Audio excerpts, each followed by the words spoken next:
अस्सलाम वालेकुम वरहमतुल्लाहि वबरकातुहू। कैसे हैं आप सब? उम्मीद है इंशाल्लाह ईमान और सेहत की बेहतरीन हालत में होंगे। आज हम बनाएंगे दाल बड़े करेले। बहुत ही टेस्टफुल बनते हैं। हर इंसान का जो है वो अपना तरीका होता है, तो मैं आज आपसे अपना तरीका शेयर करूंगी और आप मेरे साथ जुड़े रहिएगा। मैं इंशाल्लाह आपसे ये भी शेयर करूंगी कि करेले जो हैं वो कड़वे किस तरह से नहीं बनेंगे। मैं अल्हम्दुलिल्लाह बनाती हूँ, बिल्कुल भी कड़वे नहीं बनते हैं। तो चलें जी, चलते हैं और स्टार्ट करते हैं। तो यहाँ पे मैंने 1 kg करेले लिए हैं, जिनको अच्छे से मैंने वॉश कर लिया। अब इनको पील ऑफ कर लूँगी और पील ऑफ करने के बाद मैं इनके बीज जो है वो रिमूव करूँगी। छुरी की मदद से दरमियान से कट लगाऊंगी और स्पून की मदद से जो है बीज रिमूव कर लूँगी। बहुत ही आसानी से बीज निकल जाते हैं स्पून की मदद से, क्योंकि हमने इनको दाल के साथ भरना है, तो इसलिए मैं बीज जो है वो इसमें नहीं डालूँगी। तो बीज रिमूव करने के बाद हम नमक लेंगे और नमक अच्छे से करेलों को मलेंगे। इस तरह से हम इतने मतलब अच्छे तरीके से मलेंगे कि साथ साथ इनका जो पानी है वो रिलीज़ होना शुरू हो जाएगा।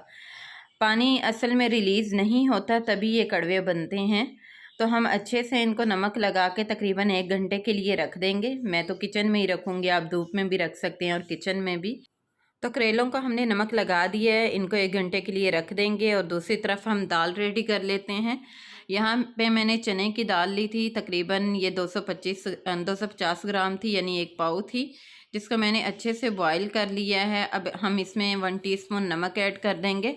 नमक यहाँ पे इतना इसलिए ऐड करेंगे क्योंकि करेलों को भी लगाया है और ग्रेवी में भी डालना है, तो फिर ज़्यादा ना हो जाए। 1.5 टीस्पून है सुरख मिर्च पाउडर और 1 टीस्पून ज़ीरा पाउडर डालेंगे। 1 टेबलस्पून खुश्क धनिया पाउडर डालेंगे और अच्छे से इसको मिक्स कर लेंगे।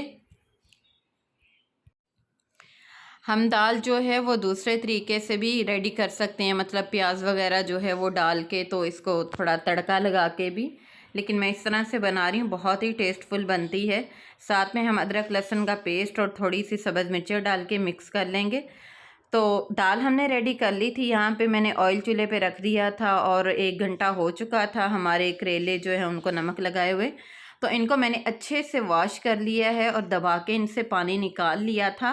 और अब हम इनको सबसे पहले फ्राई करेंगे। जब हम इस तरह से फ्राई करते हैं इनको, तो इनकी जो कड़वाहट रह जाती है वो कड़वाहट भी इनकी ख़त्म हो जाती है। ये पहले फ्राई करने का ये फ़ायदा है इनका। तो आप इस तरह से ट्राई करके देखिएगा, इंशाल्लाह आपके करेले भी बिल्कुल भी कड़वे नहीं बनेंगे।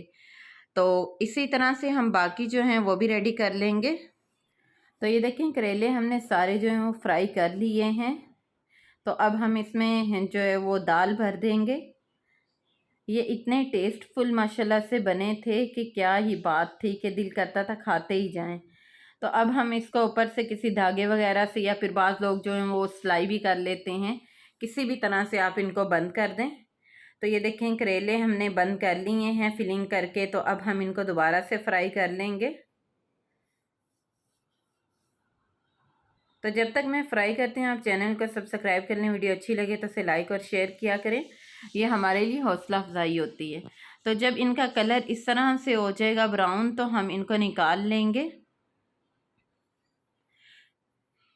तो दूसरी तरफ हम ग्रेवी रेडी कर लेते हैं। उसके लिए मैंने थोड़ा सा ऑयल डाला है पैन में और साथ में प्याज ऐड कर दिया और प्याज को सॉफ्ट होने तक फ्राई करेंगे। तो प्याज सॉफ्ट होने के बाद हम इसमें अदरक लहसुन का जो बाकी पेस्ट बचा था वो ऐड कर देंगे और 1 मिनट के लिए उसको भी भूनेंगे। उसके बाद हम इसमें 1/2 टीस्पून जो है वो नमक ऐड कर देंगे और तकरीबन 1 टीस्पून के बराबर जो है वो सुरख मिर्च पाउडर ऐड कर देंगे। स्पाइसेस हमने क्योंकि दाल में भी डाले थे, इसलिए इसमें थोड़े कम ही डालेंगे। और हल्दी पाउडर 1 टीस्पून ऐड कर देंगे और अच्छे से मिक्स करेंगे। बस इसमें कोई और मसाला हम ऐड नहीं करेंगे, क्योंकि करेलों में ऑलरेडी हमने सब कुछ दाल में जो है वो मिक्स किया हुआ है।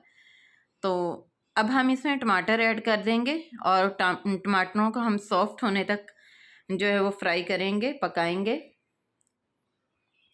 कवर कर देंगे। कवर करने से टमाटर जो है बहुत आसानी से और जल्दी से जो है वो सॉफ्ट हो जाते हैं।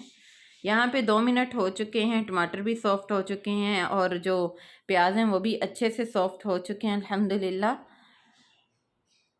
तो अब हम इसमें ये जो दाल बची थी वो भी डाल देंगे। और अच्छे से मिक्स करेंगे और 2 मिनट के लिए इसको भून लेंगे ताकि इसका फ्लेवर बहुत ही अच्छा सा हो जाए, क्योंकि हम बुनाई जितनी अच्छी करते हैं उतना ही फ्लेवर अच्छा आता है। तो यहाँ पे तकरीबन 2 से 3 मिनट हो चुके हैं। अल्हम्दुलिल्लाह दाल भी अच्छे से भुनी जा चुकी, बहुत ही प्यारी खुशबू आ रही है। तो अब हम इसमें करेले ऐड कर देंगे और अच्छे से इनको मिक्स कर लेंगे। मिक्स करने के बाद हम इनको ढक देंगे 2 मिनट के लिए, ताकि करेले और दाल और ये जो हमने ग्रेवी रेडी की है मसाला, ये अच्छे से आपस में जो है वो मिक्स हो जाए। तो हमारे दाल भरवा जो करेले हैं वो अल्हम्दुलिल्लाह रेडी हो चुके हैं। बहुत ही टेस्टफुल बने हैं, बहुत मज़े के बने थे। आप भी ज़रूर ट्राई कीजिएगा और मुझे दुआओं में याद रखिएगा। मिलते हैं इंशाल्लाह नेक्स्ट वीडियो में। तब तक के लिए अल्लाह हाफिज़। अस्सलाम वालेकुम व रहमतुल्लाहि व बरकातुहू।